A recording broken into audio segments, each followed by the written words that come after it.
cette période du Cénacle. Le Cénacle, c'est un lieu, le Cénacle, c'est un temps qui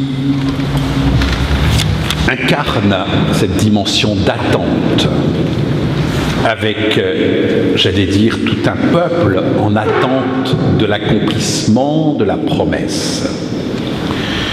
En introduction, je voudrais juste repartir du point de départ, qui est l'Ascension. Nous l'avons fêté hier.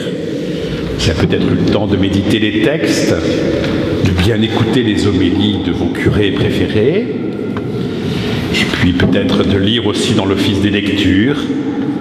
Il y avait une très belle aussi méditation de Saint-Augustin.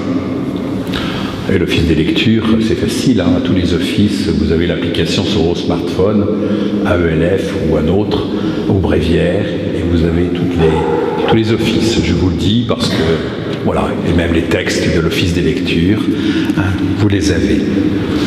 Et donc l'ascension, parce qu'il est parti, oui, il est monté au ciel, et nous nous réjouissons, parce que c'est le retour vers le Père. Nous ne pouvons pas le plaindre, comme nous ne plaignons pas ceux qui partent là-haut, car c'est leur demeure et notre demeure finale. Nous sommes faits pour vivre au ciel en présence de Dieu. Et Jésus, le premier-né d'entre les morts, nous montre le chemin. Il est parti. Il nous a promis qu'il reviendrait et il nous a surtout promis d'être toujours avec nous. Comment peut-on partir et être toujours avec ce qu'on quitte? Eh bien ça, c'est le miracle de l'amour que de permettre ainsi d'être loin et si proche. Vous savez que ça, c'est parfois une belle définition de la vie spirituelle. La vie spirituelle nous permet d'être présents avec ceux qui sont absents.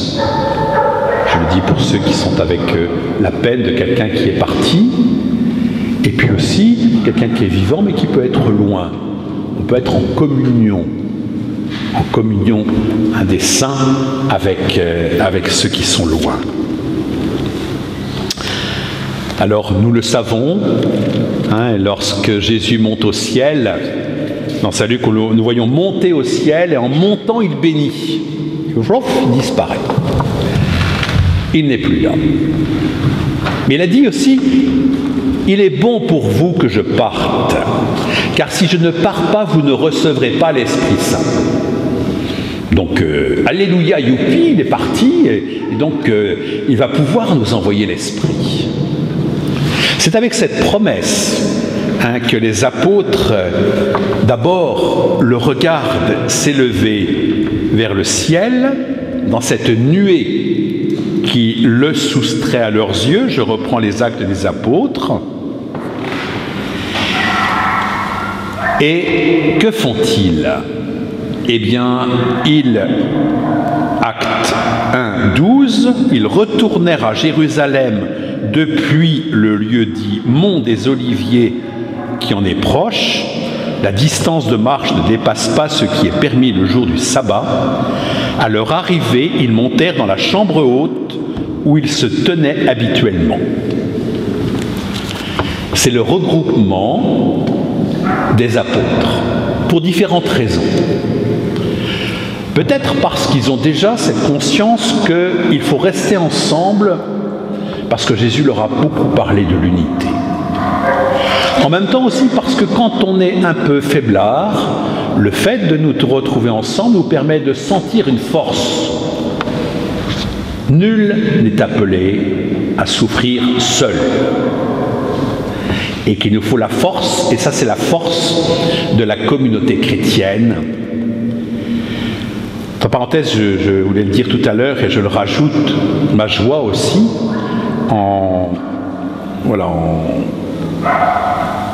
de participer à cette neuvaine, également de nous dire que cette neuvaine, en fait, à l'origine, elle était pour accompagner, et elle est toujours, pour accompagner ce que nous avons vécu il y a 8 jours avec la promulgation des orientations.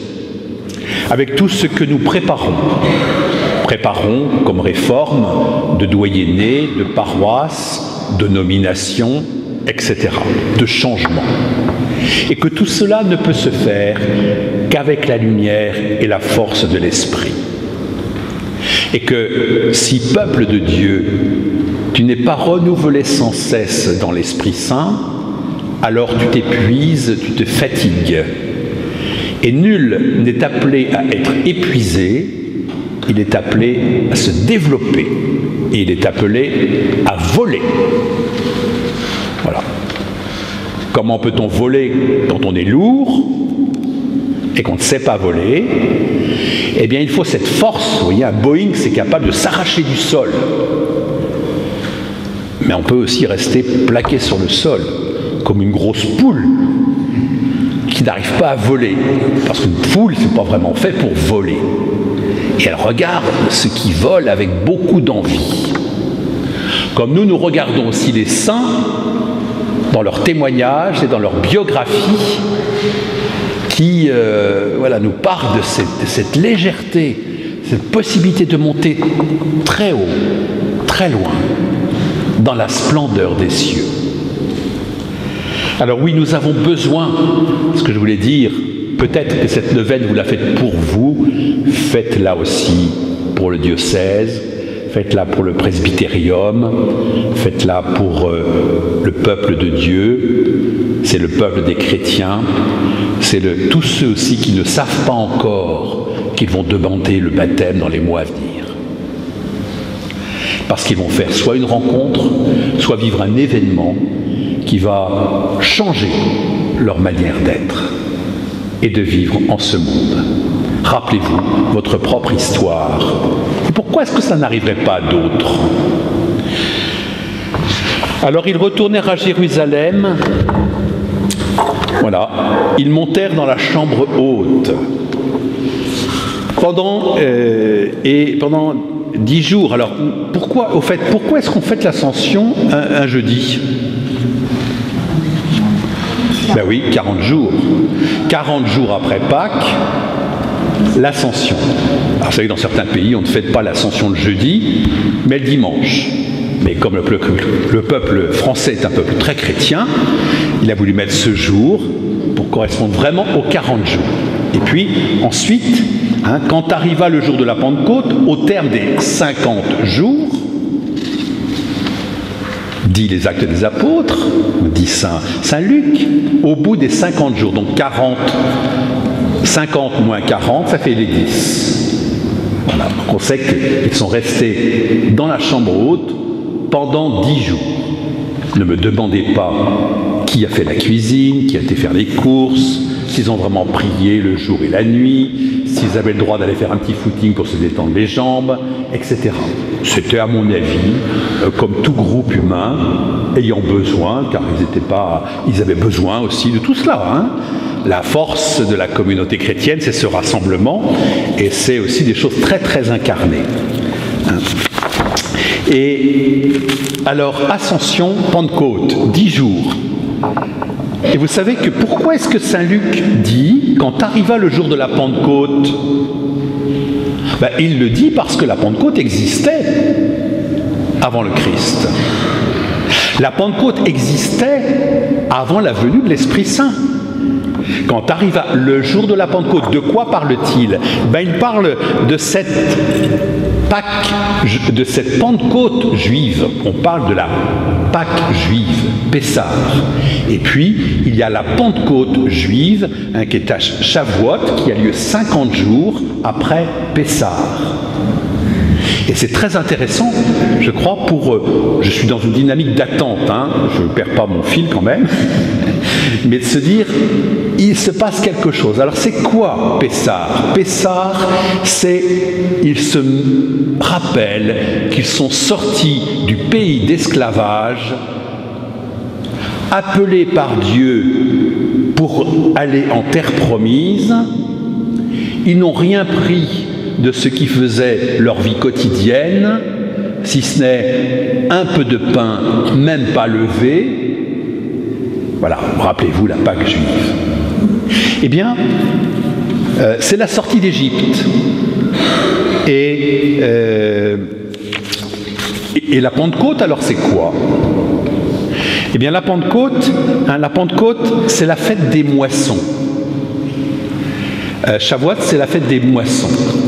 Hier, j'ai eu la chance d'aller à Charmant, qui est tout à fait charmant, d'ailleurs je le signale, si vous ne connaissez pas, allez-y. C'est très très beau comme petit village, et nous avons donc béni les champs, les élevages et tout le reste. Et les jardins, votre jardin était béni, de loin, d'accord, mais la distance ne compte pas, avec la grâce de Dieu. Le temps des moissons, mais jusqu'à la période de Jésus, où le peuple hébreu a donné une autre signification à la fête des moissons. La fête des moissons, c'est là où il va y avoir les premiers blés, les premiers maïs, les premiers tous, les prémices que nous allons offrir à Dieu. Et c'est aussi l'évocation du don de la loi sur le mont Sinaï. Voilà la Pentecôte juive. Alors pourquoi est-ce que j'en parle? Parce que c'est capital. Jésus a dit « Je ne suis pas venu abolir, mais accomplir ». Pessah, Pâques juive, sortie d'Égypte. L'agneau, c'est lui. Et qu'est-ce qu'il est venu faire? Il est venu nous sortir du pays de l'esclavage pour nous libérer du péché afin de nous combler des dons de l'Esprit.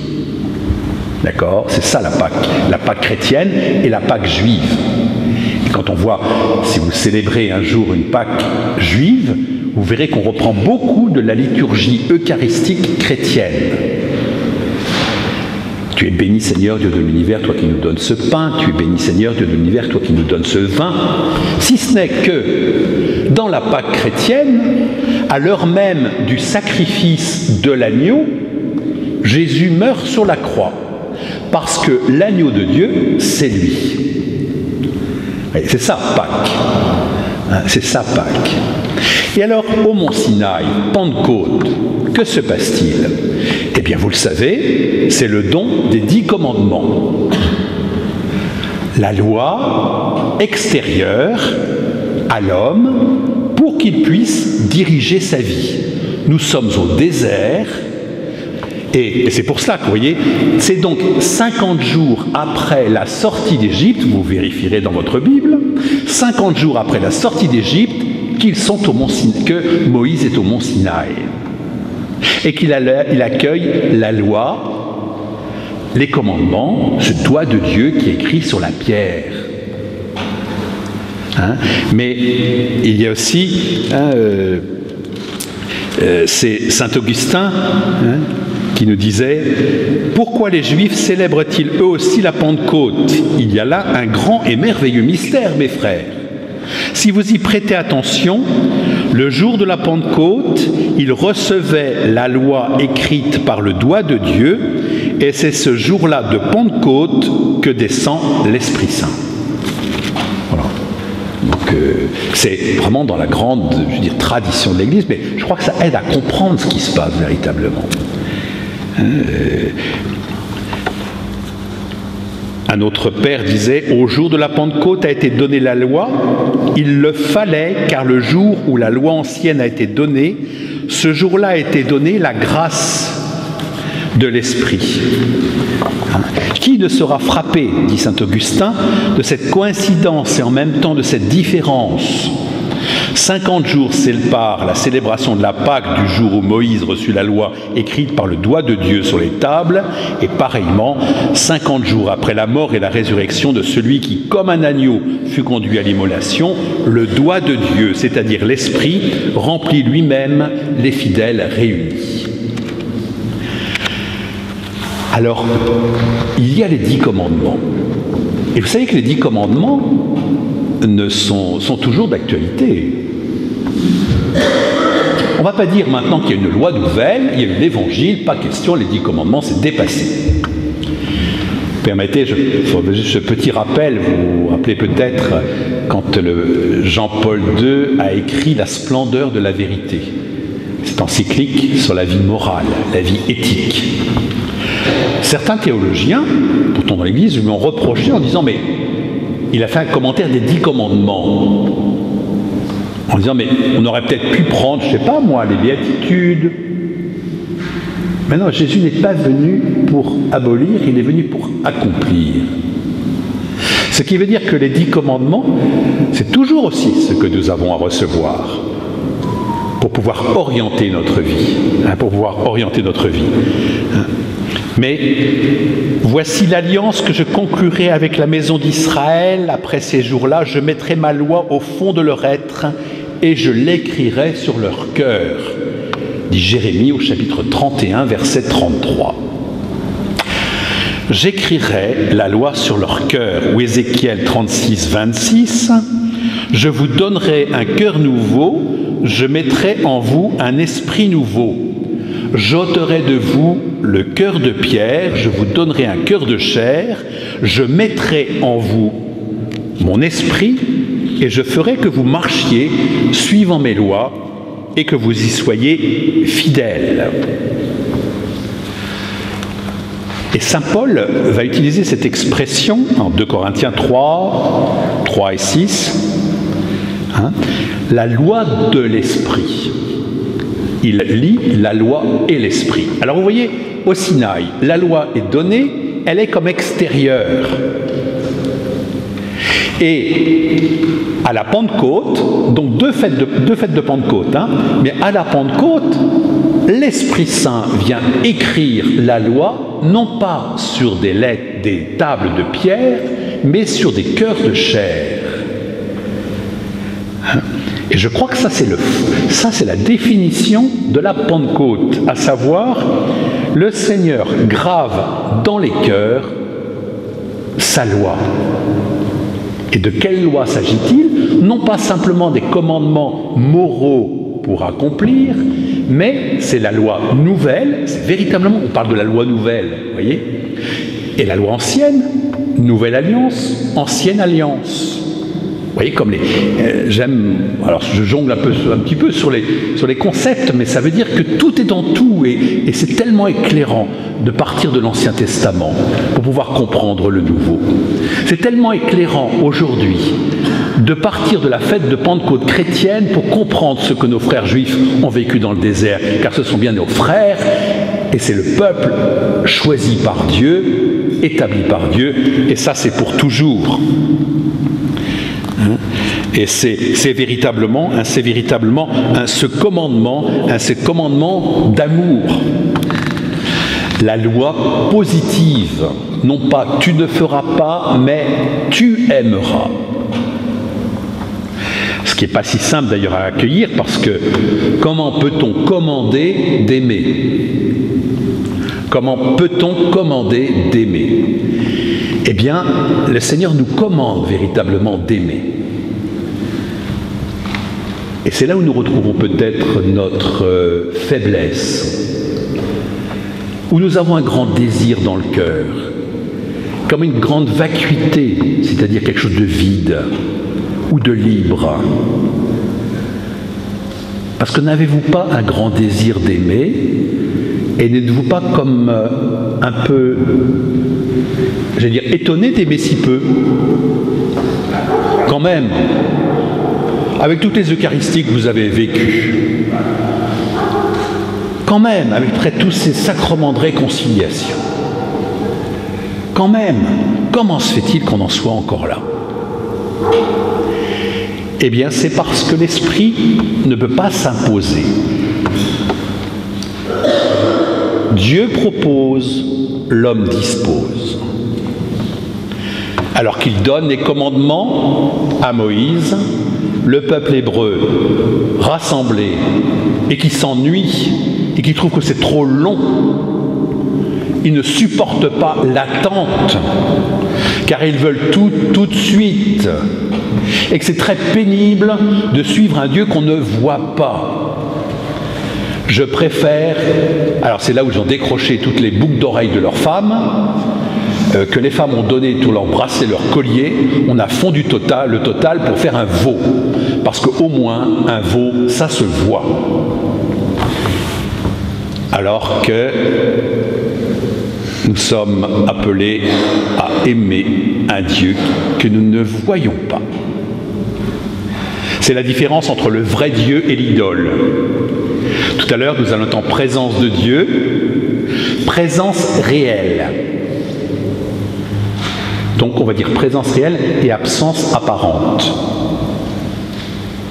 Absence, on dira, bah attendez, quelqu'un rentrera ici, il dit, mais qu'est-ce qu'ils ont? Ils sont à genoux devant une rondelle de pain. C'est comme une personne handicapée à très simple dans une retraite. Et puis alors, on lui avait dit que Jésus était là. Et puis pendant l'adoration, tout le monde est en silence, il dit, je ne vois pas son visage. Donc une voix rauque, je ne vois pas son visage. Encore, ça, c'est fait partie de mes expériences de foyer, hein, où j'étais dans la chapelle, et puis une grand-mère qui rentre avec son petit-fils. Et alors voilà, je vois la grand-mère qui parlait à son petit-fils. Et puis le petit-fils qui dit, quoi mamie, tu me dis que Jésus il est là, dans cette rondelle de pain coincée dans de la ferraille? Excellente question théologique. Excellente réaction spirituelle. Comment cette présence, est-ce que ça va de soi? Sans l'Esprit Saint qui justement est lumière qui permet de nous donner la foi. Présence réelle, absence apparente. Alors que le veau, même s'il est en or, c'est une absence réelle et une présence apparente. Parce que ce veau-là ne bougera pas et ne vous donnera rien. C'est le principe de l'idole. Absence réelle, présence apparente. Et vous voyez, je pense que l'esprit nous est donné. Et entre l'Égypte et la terre promise, 40 ans. 40 ans dans le désert. Vous voyez le rapprochement à 40 jours. Ouais, on fait des rapprochements avec les chiffres, avec les... Voilà, c'est important, on peut jongler comme ça. On ne va pas plus loin d'ailleurs, mais on trouve que cette cohérence, c'est-à-dire c'est accompli 40 ans dans le désert. C'est long. C'est lent. Est-ce qu'on ne peut pas aller plus vite? Avec toi, mon Dieu, est-ce que ce n'est pas possible d'aller plus vite? Rien de durable et de profond ne se fait sans le temps. Et la dimension de temps et d'espace nous permettent à la fois d'accueillir de plus en plus la loi, car si le Seigneur a écrit sur nos cœurs de chair la loi qui est aime-moi, je suis ton Dieu et je t'aime, nous avons toute notre vie pour accueillir cette bonne nouvelle et en vivre. Et il n'y a certainement pas d'opposition entre cette loi ancienne et cette loi nouvelle de l'amour. Car tu ne tueras pas, tu ne voleras pas, etc. Tu ne commettras pas d'adultère. Reste vrai. Et un chemin de libération. Alors que certains pourront l'entendre comme une contrainte trop lourde. Qui est-il pour me dire ce que j'ai à faire? À chacun sa liberté, à chacun sa vérité. Dieu donne en se proposant comme celui qui veut nous libérer. Et c'est Saint Augustin qui nous dit encore, ça j'aime bien cette phrase, elle est très éclairante, vous allez voir, la loi nous a été donnée afin que nous cherchions la grâce. Donc les 10 commandements nous ont été donnés afin que nous cherchions la grâce. Et la grâce nous a été donnée afin d'assurer l'accomplissement de la loi. La loi nous est donnée pour chercher la grâce, et quand on reçoit la grâce, c'est pour accomplir la loi. La grâce, c'est quoi? C'est l'Esprit Saint. La loi, c'est ce que Dieu nous demande, la loi révélée. Car Dieu nous dit qui il est, ce qu'il attend de nous. Et entre cette loi intérieure de l'esprit, la loi extérieure écrite, il n'y a pas d'opposition, mais au contraire, une belle complémentarité. Hein, et c'est une sorte de circularité qui s'exprime. Alors voilà, il y a entre les deux, et ça rejoint un petit peu, parce que je pense que le peuple juif, il est pour moi l'image du peuple dans l'attente. Mais nous ne sommes pas dans une salle d'attente. Le peuple hébreu n'a pas été mis dans une salle d'attente. Car s'il a passé 40 ans dans le désert, c'est pour que jour après jour, il apprenne à cheminer humblement en présence de Dieu. C'est Michée au chapitre 6, verset 8, je crois. Là-dessus. Voilà, homme, ce qu'il t'est demandé. Observer la justice, pratiquer les commandements et marcher humblement en présence de ton Dieu. L'attente est quelque chose de difficile. L'attente nous met dans cette relation de créature face à notre Créateur. Pourquoi ? Parce que l'attente, c'est à la fois un temps et de l'espace. C'est pour ça que je prends l'exemple du désert. C'est une traversée dans le désert, avec des dangers, avec des épreuves. Et apprendre à cheminer avec Dieu, c'est-à-dire, oui, ils ont prié et le Seigneur a donné de la manne qui descend du ciel. Le problème, c'est qu'on ne peut même pas la conserver, parce que 24 heures après, elle est pourrie. Hein, c'est la manne. Et puis alors, comme ils en avaient marre de manger de la manne, le Seigneur a dit, on va leur envoyer des cailles. Donc, des cailles. Et puis au bout d'un moment, les sandwichs aux cailles, on en a marre. C'est-à-dire que c'est un peuple râleur qui n'est jamais content. Et en même temps, ce qui est très important aussi dans le désert, c'est que, vous voyez, dans cette attente qui est la nôtre, moi je préfère le festin des noces éternelles au sandwich aux cailles. Hein. Parce que finalement, la manne, ça ne devait pas être très bon. Vous savez, c'est comme le goût des hosties. Avouez que c'est quand même... C'est pour ça qu'il faut toujours faire goûter les hosties avant un enfant, parce qu'on a tellement dit, c'est formidable, c'est Jésus, tu vas recevoir dans ton cœur, etc. Et puis quand il mange, oh bon, on dit, c'est tout. Donc il vaut mieux qu'il goûte en disant, c'est pas ça. Je veux dire, on goûte, comme ça tu verras bien que ça ne goûte de rien. Hein, parce qu'évidemment, bien sûr, nous savons que cette présence est autre. Hein, mais cette attente en 40 ans, cheminer humblement en présence de ton Dieu. Parce que le Seigneur a fait une promesse. En fait, il n'en a pas fait une, il n'arrête pas de faire des promesses. La question, c'est de savoir est-ce qu'il les tient. Vous êtes d'accord ? Les promesses dans l'Ancien Testament, ça foisonne, c'est tous les jours. Promesses aux patriarches, promesses, je veux dire, à David, promesses, je veux dire, aux prophètes, promesses d'un Messie. Il promet. Il y a le temps de la promesse. Jésus, lui, il est venu accomplir la promesse. Et s'il y a le peuple hébreu, le peuple juif aujourd'hui, y compris aujourd'hui, est là pour nous parler de cette attente. Attendre.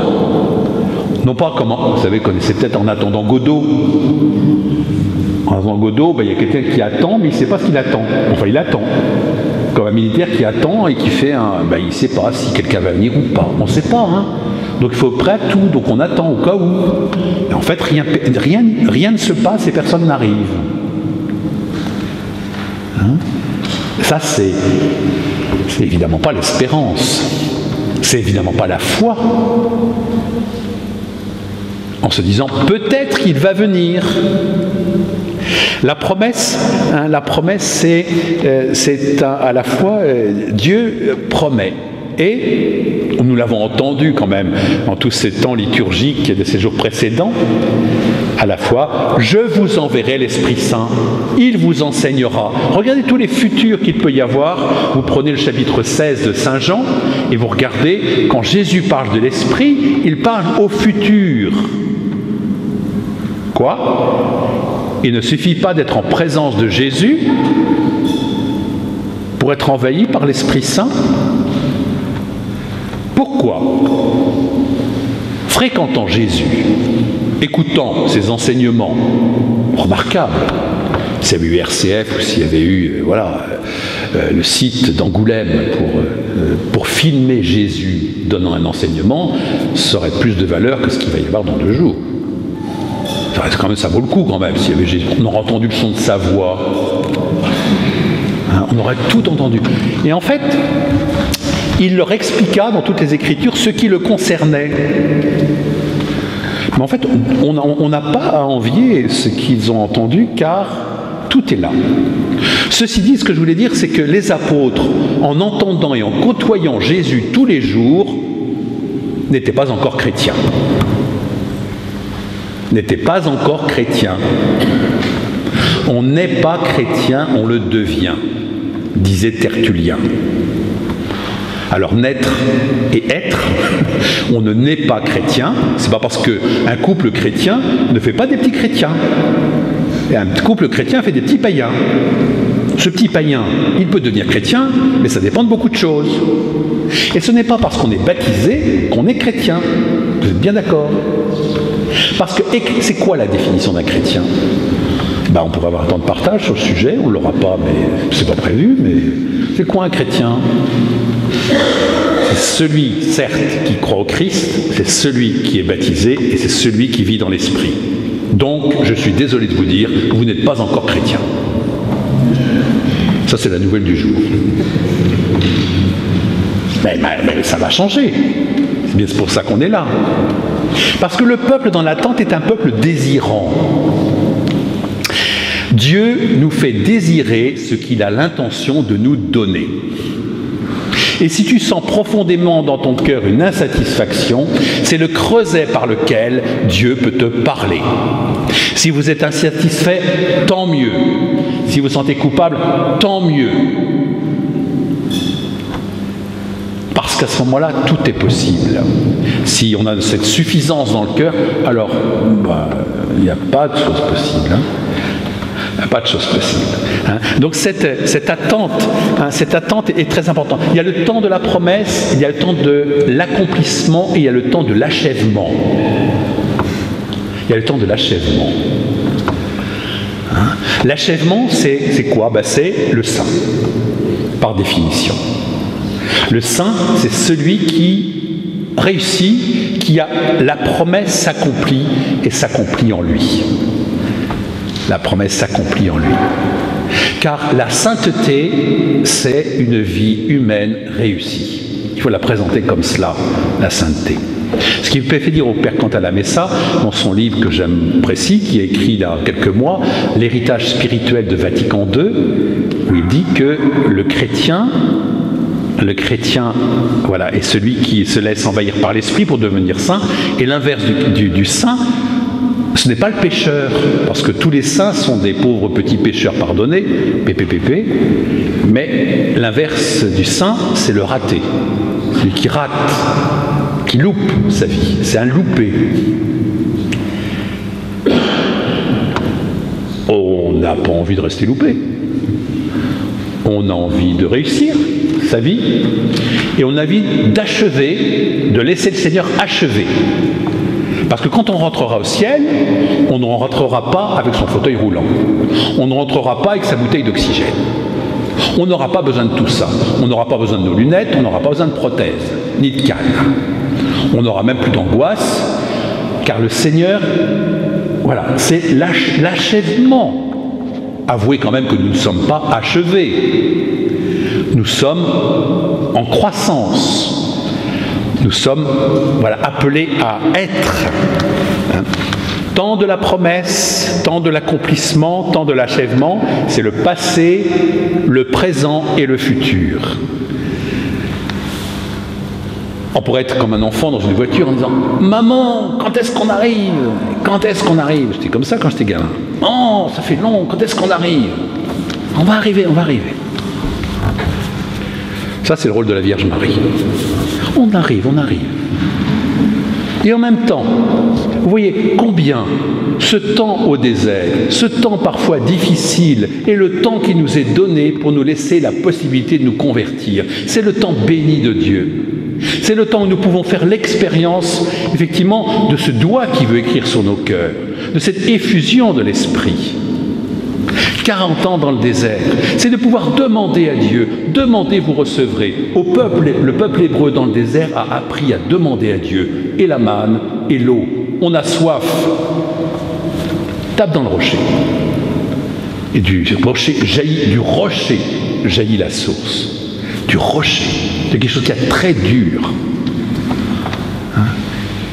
Mais s'il n'avait pas demandé, j'ai rencontré hier quelqu'un qui m'a dit « Je ne demande jamais rien à Dieu ». Suite à ce qu'il avait entendu. « Je ne demande jamais rien à Dieu ». Ben, je lui ai dit « C'est bien dommage. Pourquoi voulez-vous vous en sortir seul ? Comme si nous n'avions pas besoin de la grâce de Dieu. Comme si nous n'avions pas besoin de demander. » Et vous voyez, ils ont demandé l'eau, et je crois qu'il y a une figure toute particulière, nous en reparlerons peut-être demain, mais qui est la figure de la Vierge Marie. Elle concentre d'une certaine manière au jour de l'Annonciation toute l'attente du peuple d'Israël, l'attente du Messie. Elle présente à Dieu quoi? Elle présente son cœur libre, un espace libre, de Maurice Zindel qui disait « La vraie vie commence avec le don de soi qui engendre l'espace où l'amour respire ». C'est beau, non? Je recommence. La vraie vie commence avec le don de soi qui engendre l'espace où l'amour respire. Marthe Robin disait « De mon Dieu, je suis le calice. L'amour m'a tout appris. » Le calice, c'est quoi? C'est un vase vide. Et que le temps au désert, les attentes que nous avons, c'est justement de pouvoir vider le vase pour qu'il soit rempli, non pas de choses futiles et qui ne nous rendent pas heureux, mais de cette sobre ivresse de l'Esprit Saint. Je regarde bien vos têtes, on les regardera dimanche de Pentecôte. Et si c'est accompli, comme en Pentecôte, il sera dit, d'autres se moquaient et disaient, ils sont pleins de vin doux. Voilà, c'est capital. La sobre ivresse de l'Esprit Saint. Alors, bon, l'attente, un lieu de rassemblement, un cœur marial, l'Église rassemblée pour dire, voilà, les mains vides, pour implorer, Seigneur, donne, viens, Esprit Saint. Ou ce que nous dit le Veni Creator, et là je prends la traduction en français, viens Esprit Créateur nous visiter, viens éclairer l'âme de tes fils, emplis nos cœurs de grâce et de lumière, toi qui créas toutes choses avec amour. On prendra les strophes plus tard. Viens Esprit, viens. Sans toi, on manque d'air, on ne sait plus pourquoi vivre. On a du mal à donner du sens, à notre maladie, à notre jeunesse, à notre vieillesse. Viens, Esprit Saint, afin que nous laissions l'Esprit Saint, enfin nous te laissions accomplir ce que Jésus a promis. Parce que Dieu fait ce qu'il dit. Et quand on dit que l'espérance ne déçoit pas, on trouve cela dans la lettre de Saint Pierre, ça veut dire l'attente ne déçoit pas. Frères et sœurs, nous ne serons pas déçus. Eh bien, demandons au Seigneur de nous rassembler ensemble, de prier, d'accueillir sa présence, et avec tout ce que nous sommes et nos distractions et même notre péché, nous puissions le laisser être en nous, le roi de gloire. Seigneur, viens régner dans nos vies et envoie ton esprit sur notre monde.